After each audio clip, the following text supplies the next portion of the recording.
welcome to my spring TBR. This is a different format to video to what I'm used to posting, and I expect it's going to be a little bit longer as well because we all know that I like to ramble about my books. But I'm currently surrounded by so many books I'd like to read in spring. I thought I could share them with you. I've got them organised in pile of genre. Starting with literary fiction, I've got 4 books on my TBR. 3 of these are rereads, but one of them is new. The first one I would like to do a reread of is I Who Have Never Known Men by Jacqueline Hartman. I read this for the first time in spring of last year, and I just enjoyed it so much. This was my favourite book of 2025. I tabbed it very heavily, and I didn't annotate it at all. So really I need to read this again so I can add all of my thoughts. If you haven't heard of this book before, it's a translated fiction about 39 women and one girl who narrates this book, who live in an underground bunker. They don't know how they got there, and they don't really know if they're gonna leave. The young girl that narrates this obviously has no experience of life outside of this bunker, which allows for really good dialogue on loneliness and this understanding of empathy, but also not feeling it yourself. There are a lot of questions in this book about what creates humanity in terms biologically, in the sense that they have no men, and the other women in the bunker are reminiscing on their past relationships, but also as someone that has no experience with people outside of the 39 other women that they're surrounded with,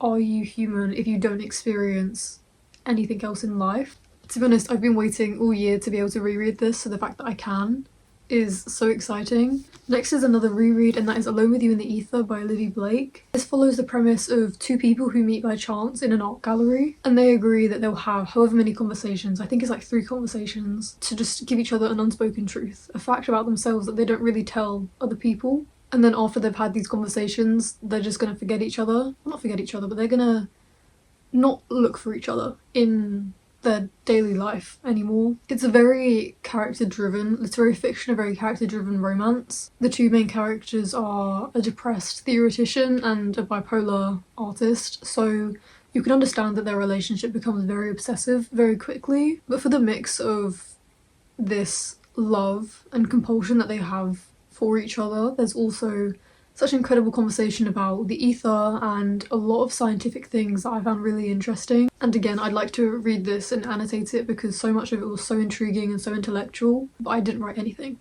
So I'm really excited to read this. Take a shot every time I say that I'm really excited to read the book, but this is one that's been on my reread TBR for quite a while now, so I'm very excited to get to this. And then the next one isn't a reread, this is a new book. This is Last Summer in the City by Gianfranco Calligric. I don't know if I'm saying that correctly. This is about a journalist, I think he's around 30 years old, who goes to Rome. He lives a very empty, alcoholic life, and then he meets a woman and they have this very volatile relationship. I'm going to Rome in April, so I thought that this would be the perfect book to take with me. And again, it's a new literary fiction that I haven't really seen anywhere. Of course, I haven't actually read this one before, so I've got less to say, but trust me that within a month and a half I will have thoughts on this book, which means that the last book in this section is also a reread, and that is The Emperor of Gladness by Ocean Vuong. I don't know what came over me recently, but I was just thinking I need to read Ocean Vuong again, and I don't think he's got anything else out that I haven't read yet. And The Emperor of Gladness was so incredibly emotional. I cried so much reading this. Also, I was reminded of that song Beautiful Boy by Esha something. I love that song. That song is perfect for this book. If you want to cry, read this book and then listen to that song. It is such a painful experience, but it's so worth it. And also my copy is signed. I don't know if you can see that properly, but that just makes it even better for me. The premise of this book is that there is a 19-year-old protagonist who is a recovering drug addict. In the very first chapter, probably the very first page if I remember correctly, he goes to a bridge in an attempt to kill himself. And he sees an old woman and they just have this incredibly unlikely but amazing connection, and he ends up moving in with her and taking care of her because she doesn't live with her family anymore. And the way that they connect over grief and motherhood is so beautiful. The parallels in this book between the domestic and the found family were, again, incredibly emotional. I think that the way Ocean Vuong writes about grief and love is it exceeds anything else. So if you have to read something about grief, I think that Ocean Vuong is perfect for it. And I think that because this is such an intense book and also a longer book, it really works in his favour, and his narrative voice carries so beautifully throughout this. This book is quintessential ocean vuong to me, and I will recommend it to anyone possible. So if you want to cry, this is the book for you. Speaking of ocean vuong, the first poetry collection that I would like to read is Time as a Mother by ocean vuong. I read this last year as well, and again, ocean vuong's cadence and voice just carries into this so beautifully. So many of the poems in this are painful, to say the least. I've marked my favourites up here. I think one is Dear Sarah. Yeah, Dear Sarah was the first one that I read, and there were so many lines that I was just, okay. As someone that struggles with mental health and OCD and these compulsive tendencies, I feel like I can't say anything other than painful. But I think the first bit that I underlined in this entire collection was from Dear Sarah. It's on page 18 of this copy, and it says, "I messed up. I'm trying to stay clean, but my hands are monsters who believe in magic." Okay, yeah, amazing. So grateful for that. When none of us are children long enough to love it. Nice. And then, oh, I liked Dear T. The structure of it was so lovely, and again, lots of lines. You're smiling because the stars are just stars, and you know we'll only live once this time. So beautiful. I especially liked this because, of course, it carries on the themes that ocean vuong writes about so incredibly in On Earth We Breathe the Gorgeous and The Emperor of Gladness. Because it's in poetry, it's done in such an intimate manner because it's such small word choices. Also, what I liked about ocean vuong's writing is that he really experiments and explores with different types of poetry. There's one in here that you probably will have seen online that I can't remember the name of, but it's ordering online, like a shopping basket.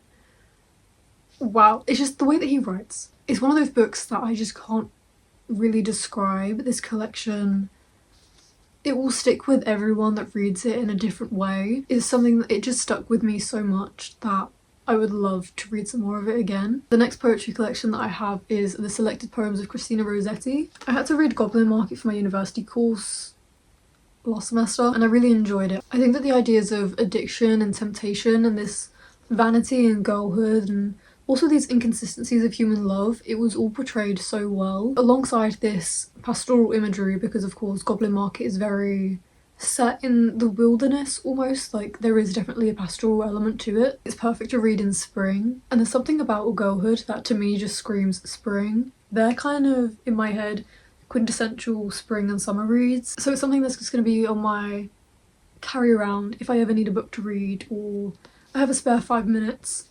I'll read a poem, why not? So those are the two poetry collections that I've got for spring. Leading off from my poetry, my plays, I've got 2 plays that I would love to read in spring. Also, I feel like I didn't clarify earlier, to me spring ends in May. So end of May to like August is summer in my head. So wow, I've got like 2 months to read all of these books.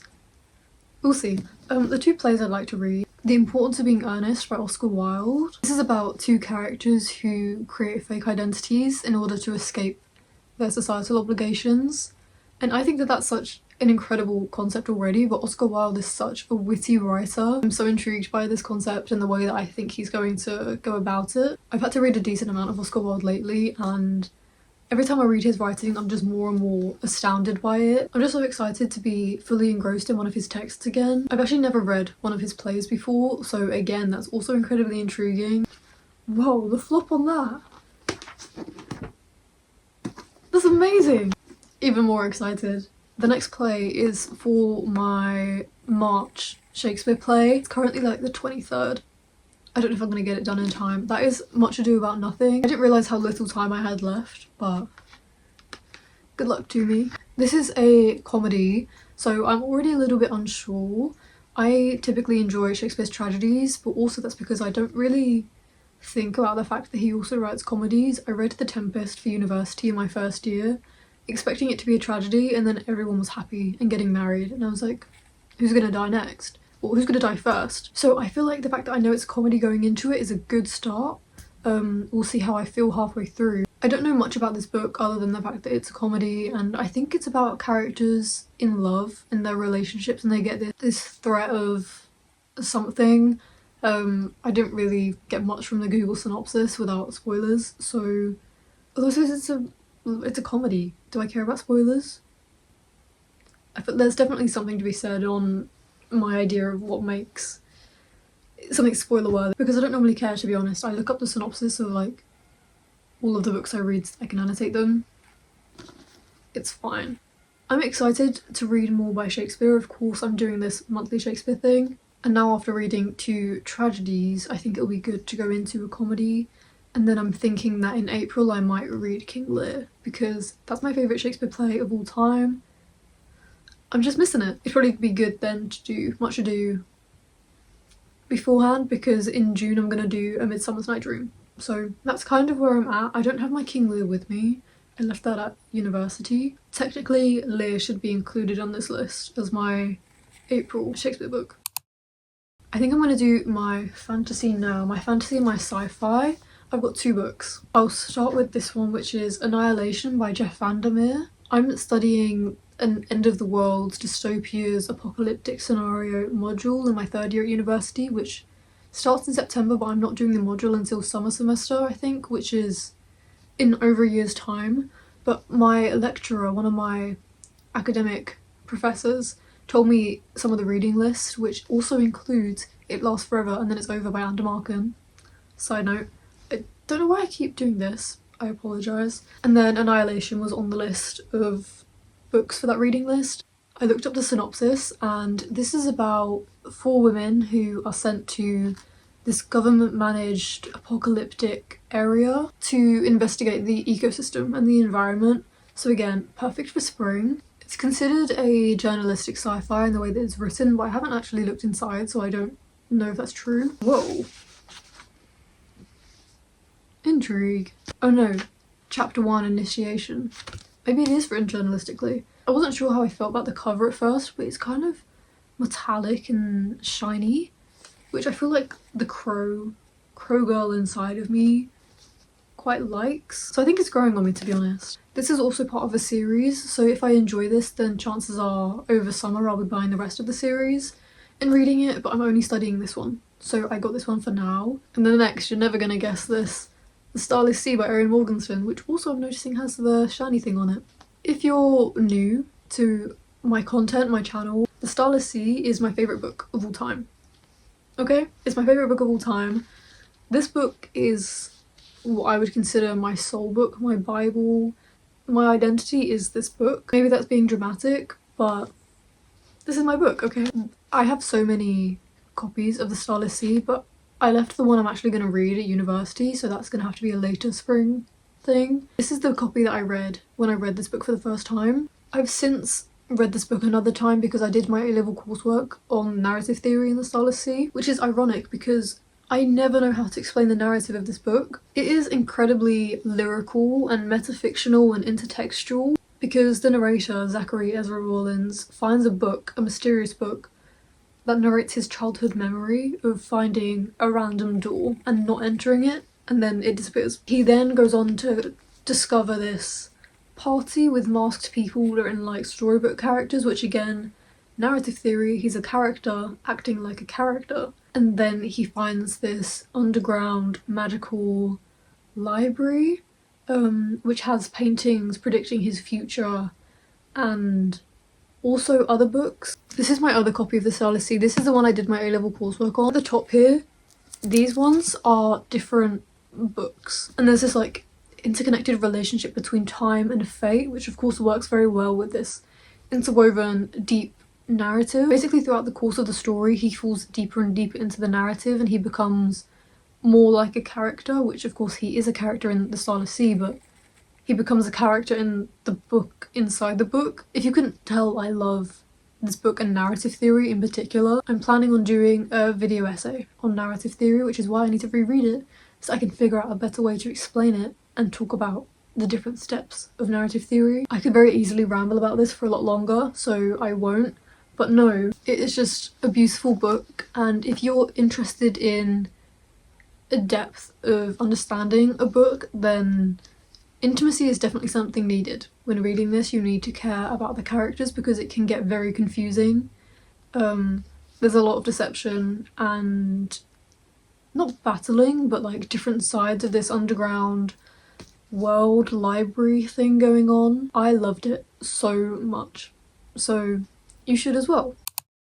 And then I don't want to say saving the best till last, but my classics, I've got 5 books that I'd like to read. I'll start with my current read, which is One Boat by Jonathan Buckley. This is set on the Greek coast where our protagonist is, I think, like a middle-aged woman. She goes to this coast 9 years before this book is set to grieve her father. When she's there at the moment, she's gone back to grieve her mother. Grief is a very underlying theme in this book. I wouldn't say it's the most prominent. I suppose that's domestic grief. There is this grief of what used to be and what you still don't know could happen. So in that sense, it's very interesting.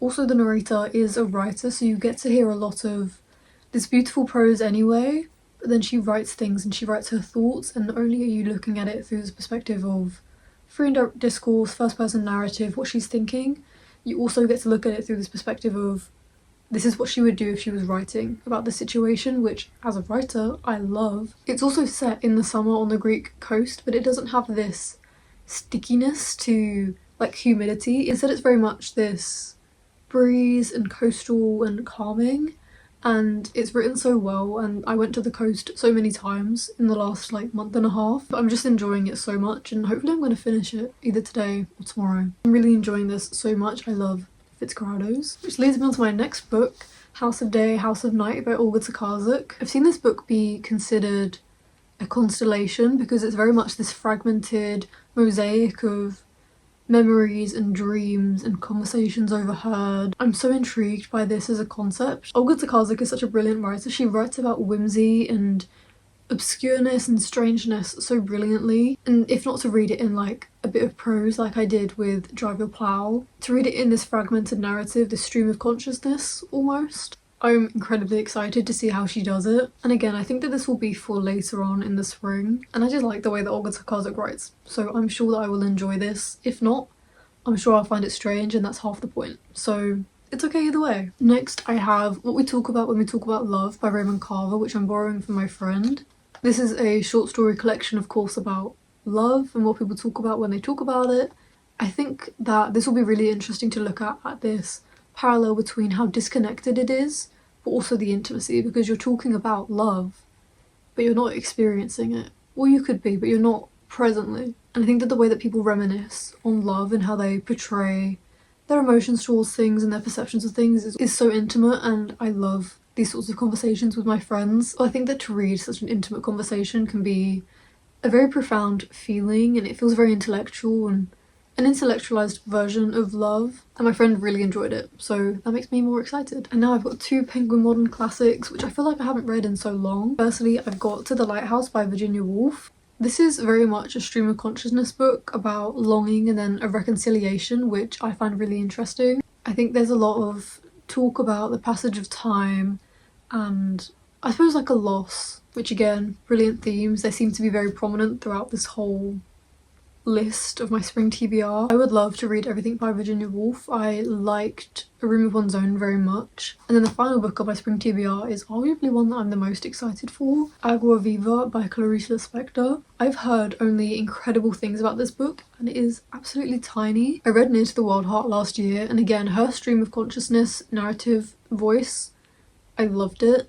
Her writing seems to be very experimental, and apparently this one is second person perspective of like a person addressing me directly as the reader, which is strange but also appreciated. I think this is about a painter who becomes a writer, and with these both very artistic career paths and lifestyles, apparently it's incredibly confessional. I'm excited to just have another Clarice Lispector, to be honest, because I've heard only brilliant things, especially about this one. I'd like to read some more of her, so I think this is a good place to start. And because it is so short, I can just imagine myself binging this in a day or two. So this is one that I'm incredibly excited for. So yeah, that's my spring TBR. There's an awful lot of books on my bed with me right now. I hope that you guys enjoyed this form of content, and I hope that you've also got an extensive list of books to read in spring. If there's anything particular that you're reading from my list or you're reading yourself, please let me know, because my list is long enough, you know, I may as well add some more books onto it. And if anyone else is reading these books, I'd like to share my thoughts and hear your thoughts as well. But for now, thank you so much for watching, and I'll see you in my next video. Bye!